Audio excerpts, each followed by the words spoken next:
Well, we are here again. We are moving into another session. We have a guest, our brother Gideon Petersen, coming to us with such rich experience and having a very interesting topic for us to consider. For Brother Gibson, we are grateful that we are so grateful that you allowed yourself to be part of this forum conference. And on the topic, Christian nomads, a dilemma for a sedentary religion, is the topic that is being considered. I want to welcome you again to be enriched as we listen to this presentation. Welcome.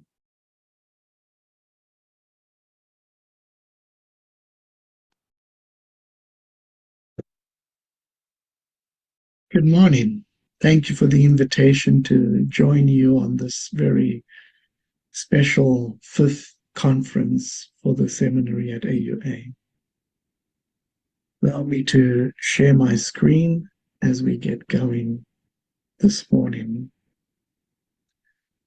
My topic is Christian nomads, a dilemma for sedentary religion. It was a hot summer's day in December 1995. I watched as this Himba man approached our little tin church. He slowed his pace as he came closer, placed his walking stick gently against the outside of our church, took a seat on the back row. At the end of the service, he stood up politely and asked to speak. Initially, I hesitated, as we had never met, but I agreed to let him speak. My name is Yop Katundu from Orichuhuma, he said. I had a dream of a man dressed in white, and he told me to look for one who goes from village to village, and I hear that you go from village to village. I want you to come to my village and share the story of the man dressed in white. This conference is focused on conversion, multiple contexts and multiple conversions. My specific paper this morning will discuss my experience of Christian conversion in a nomadic context. I lived and worked as a church planter amongst the nomadic pastoralist people, the Himba in northern Namibia, for 17 years. The nomadic social context impacts conversion. So when I arrived in Namibia, I had a very romantic understanding of God's mission. But soon after I arrived, a few Himba men approached me separately, but with the same request. Come tell my children about Jesus, they asked. But when I went to the homestead, my experience was similar or the same. Upon arriving at the homestead, the mothers and children were waiting for me. The fathers, however, were absent. They were either looking after the animals or away on business. And on the odd occasion, the father would attend our Bible studies. Initially, I did not understand this invitation. Come teach my children about Jesus. About 4 years later, I looked at this invitation and look at it with me just for a moment. Come teach my children. In other words, the gospel is for children, not for fathers. But there was one father who attended on a weekly basis, Chief Muhenye. Chief Mohania was about 70-something and well respected. It was Chief Mohania's response to a call for baptism that shook my romantic understanding of God's mission. After I completed a Bible study series, I made an appeal for baptism. Chief Mohania responded, "How long have you been a Christian?" I proudly said, "Oh, all my life." He retorted, "And after just a few months, you expect us to change from what we know to something foreign?" That prompted my desire to know and understand the Himba people and to understand nomadism.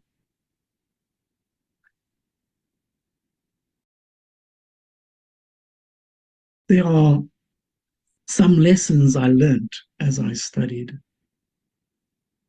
Number one, fathers are the gatekeepers of society.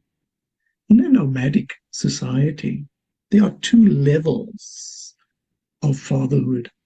There is the father of the homestead and the father of the clan.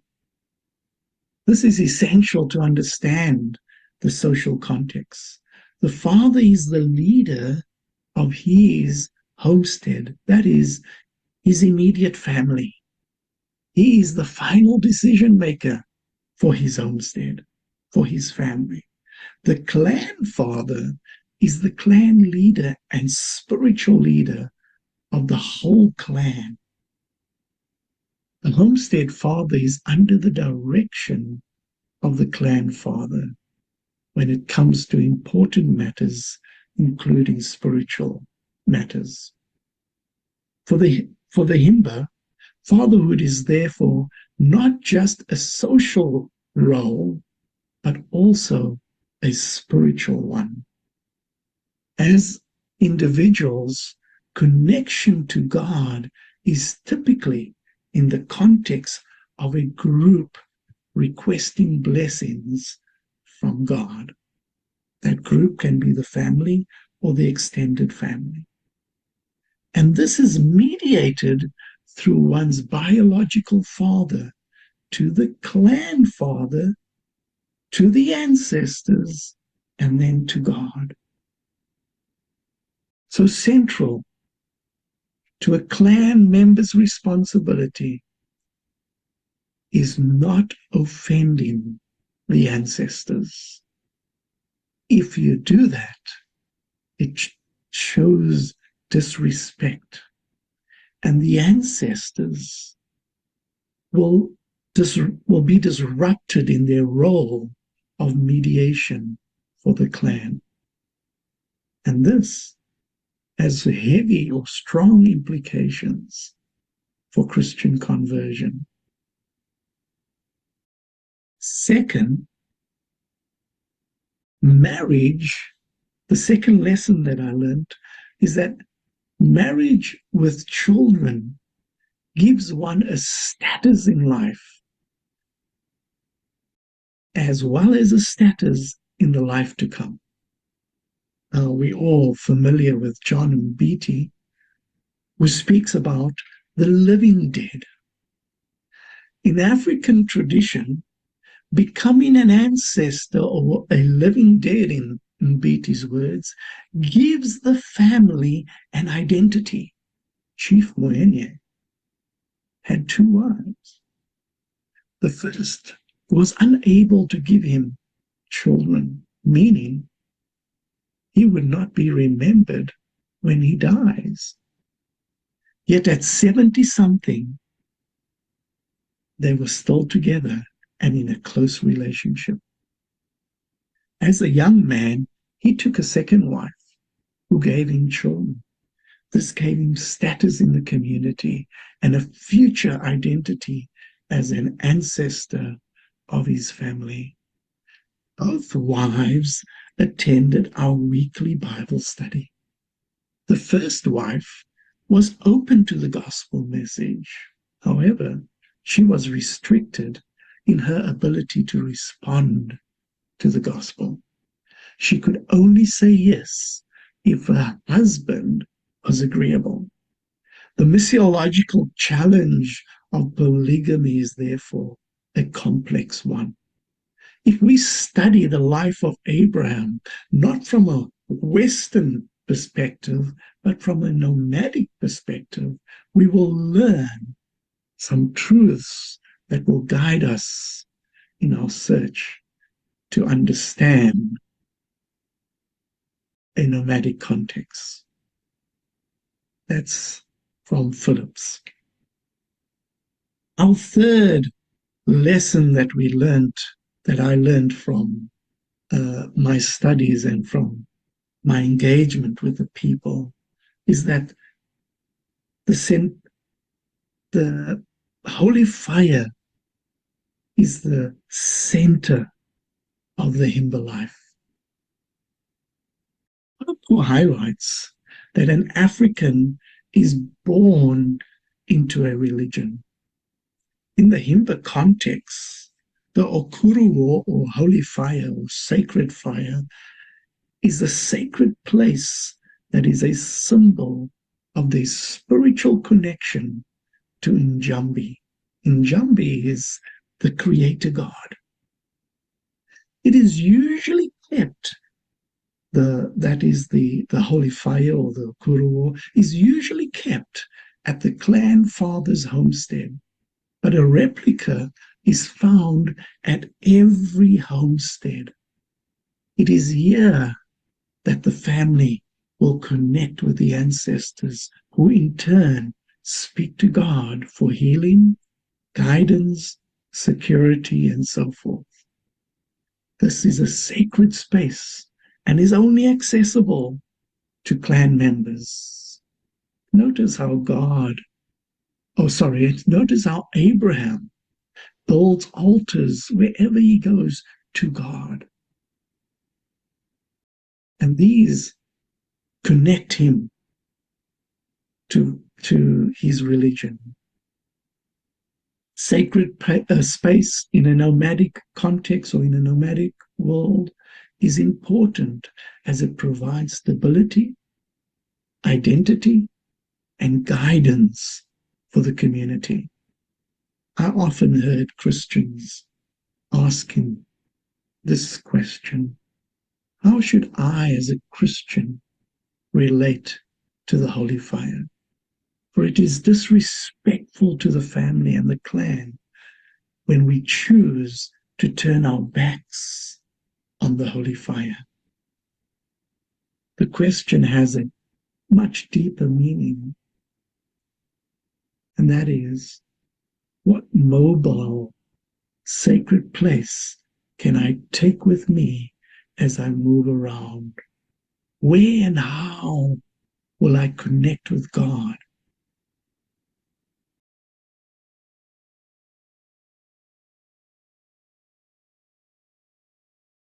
From these lessons, conversion in a nomadic environment has ramifications that impact the very fabric of society, as conversion is not individualistic but communal.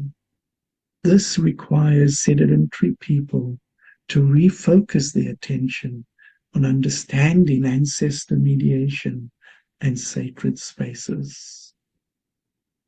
Paul argues that Christians have neglected to convert the African worldview. This suggests that we not only study African traditional religion, but that we also study nomadism, so that we can build bridges across the sedentary abyss. So, allow me to talk about conversion amongst the nomads. Bass and Nambala, in their book, report that it took missionaries 15 years to gain their first herero, convert. Herero is another name for the Himba. Note what Oscar Osindo mentioned on Wednesday morning, that it could take a few generations before conversion can take place.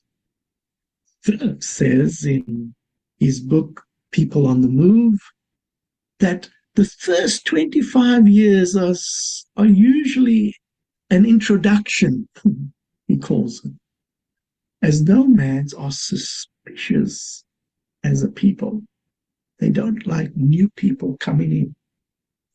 And so he argues and he says, the harvest as Christians, the harvest only comes in the second 25 years. Chief Wahenia says it very succinctly. After just a few months, you expect us to change? What this suggests is that conversion requires time in a nomadic context. I would like to share 4 examples of individuals who converted to Adventism. Each experience is slightly different. The first is Wapahurwa Chiposa. Wapahurwa was a young man. He heard the Advent message at his homestead for about 10 years before he requested baptism. He was 30-something and recently married. His family's relationship with the Adventist church was very strong and steady.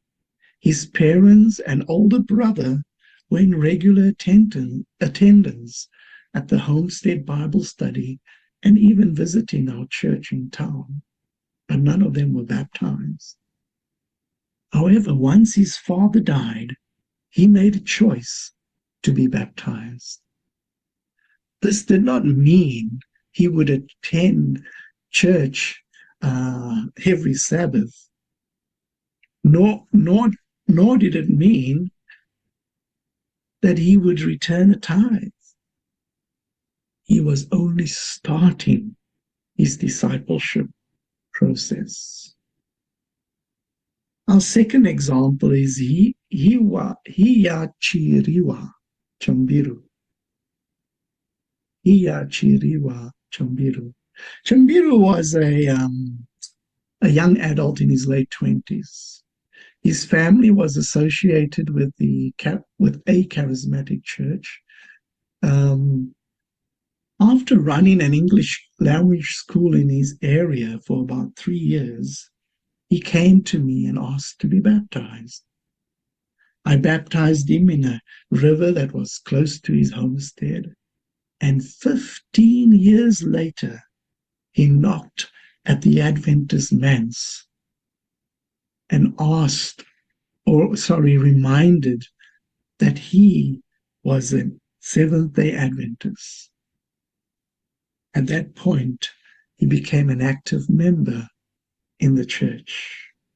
That was 2018.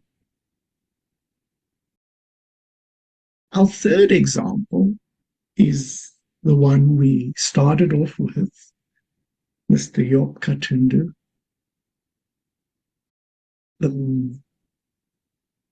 Mr. Yop Katundu came to me in 1995, at the end of 95, but in 1998, he requested baptism. Being a polygamist, I wrote to the conference leadership to request permission to baptize him. I never received a response. However, I continued to work with Mr. Katundu.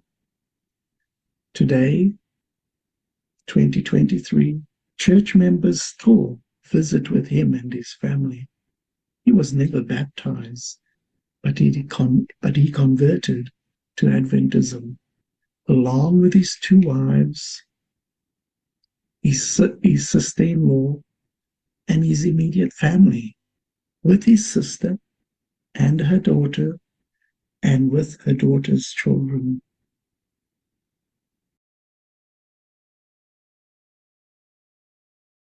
one of his own daughters was baptized, and one of his nieces was baptized.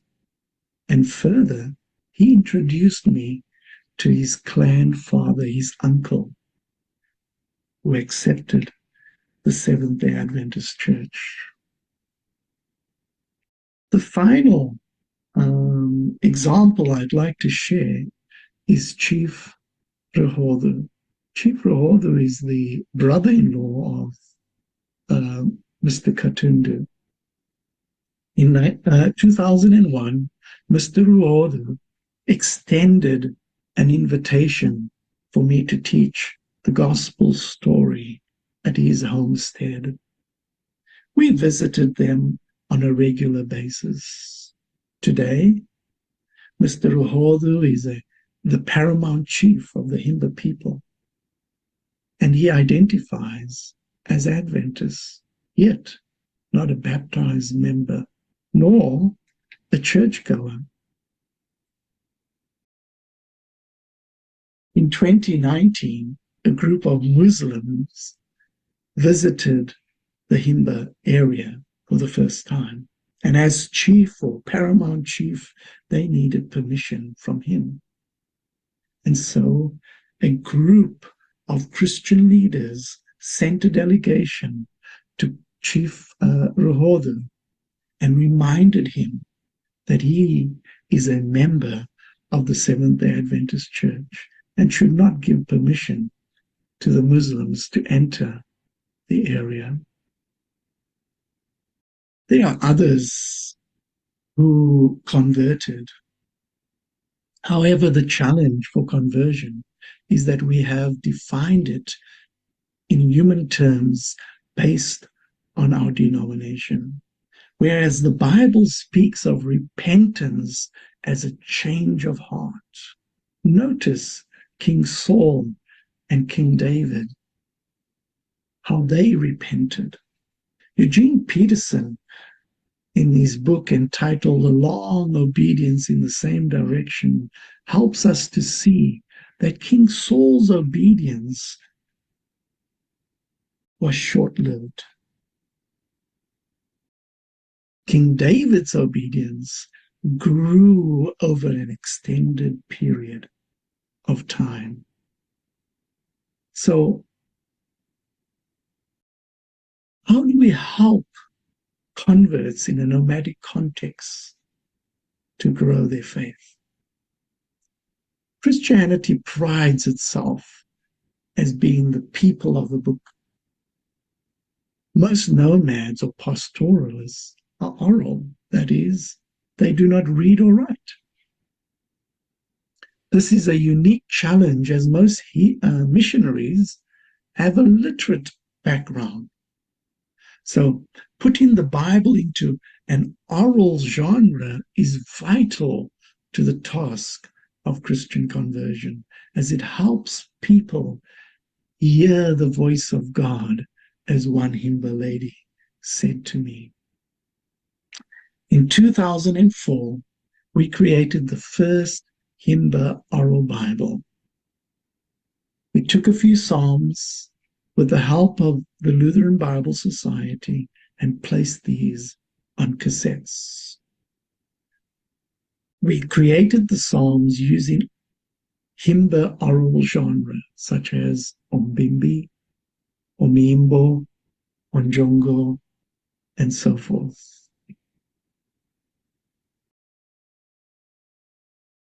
This cassette we used and we shared with many different people. It was when we shared this cassette that the Christian community saw value in oral material.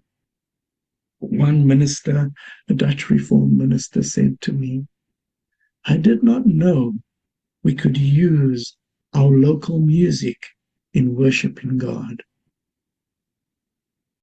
In 2006, we created a series of a chronological Bible storytelling Bible. When we shared this cassette, a Himba minister from another denomination said to me, "You really want to reach the hearts of our people." In 2009, we transferred an evangelistic series onto a God pod using the Himba oral genre. And when we did this, the God pod is a solar-powered MP3 player. When we use this, Faith Comes by Hearing, which is a mission agency, appealed to the Christian community in Namibia to partner with them and the Namibian Bible Society to translate the whole Bible using the Himba oral genre.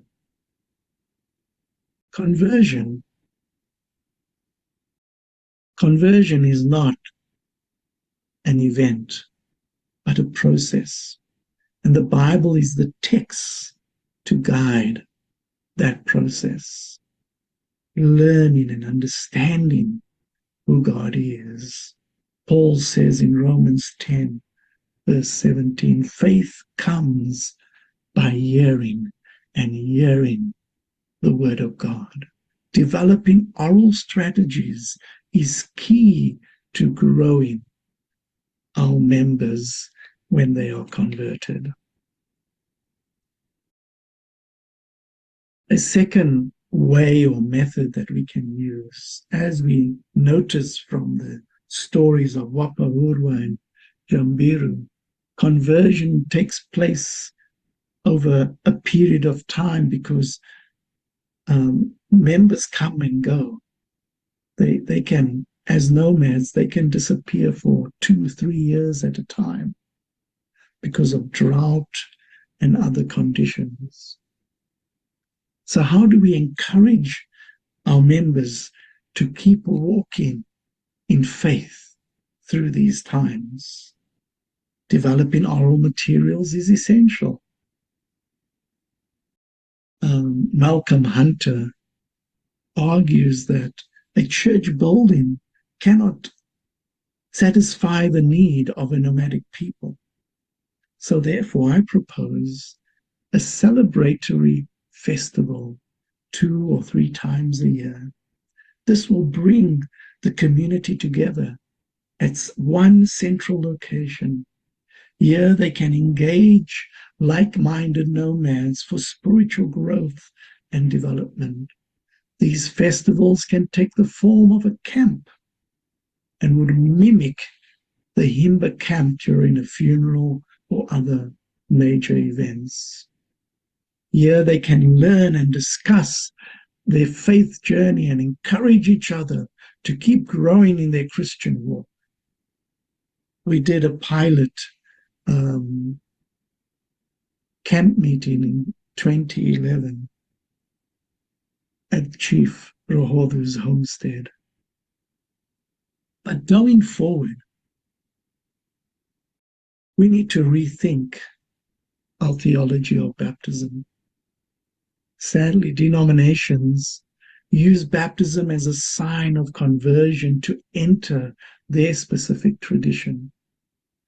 Biblically speaking, baptism is a symbol of cleansing. It demonstrates a desire to change one's life. It further begins the sanctification process. Jambiru requested baptism because he experienced something different with Christians and wanted what Christians possessed, a spirit of joy, a spirit of peace. He desired to live a transformed life.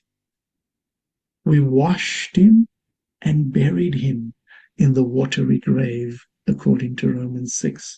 But it took him 15 years before he identified as a Seventh-day Adventist Christian. The decision to join a specific fellowship needs to be separated from baptism itself. And so, in conclusion, Phillips warns us, it takes a nomad to reach a nomad. Christianity is a religion based on scholasticism, focused on a building, and is very mechanical. Nomads are free-spirited and experience-based. Papa warns that the worldview of the African must be converted, and I concur. However, in addition, the sedentary missionary needs to remove his sedentary worldview and put on a nomadic worldview to reach the nomads of the world. For in the words of the Apostle Paul, to the Jew, I became a Jew in order to win the Jew. The sedentary missionary needs to view the world from a nomadic perspective and then engage the nomads for Jesus. This will allow nomads to worship, as Jesus says in John 4, in spirit and in truth. And when we do this, Christianity will no longer be foreign. Thank you.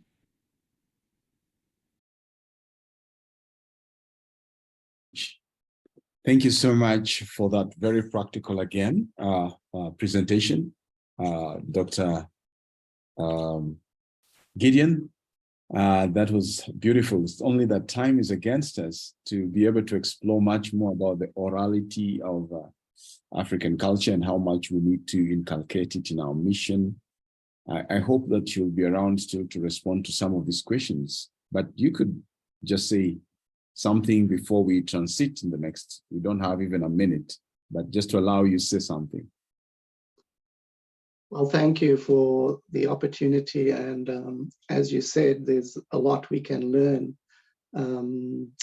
from nomads and from Africa. And as a church, we need to really dig into not so much the culture, but into the worldview of the people we are trying to reach. So God bless us as we attempt to do that.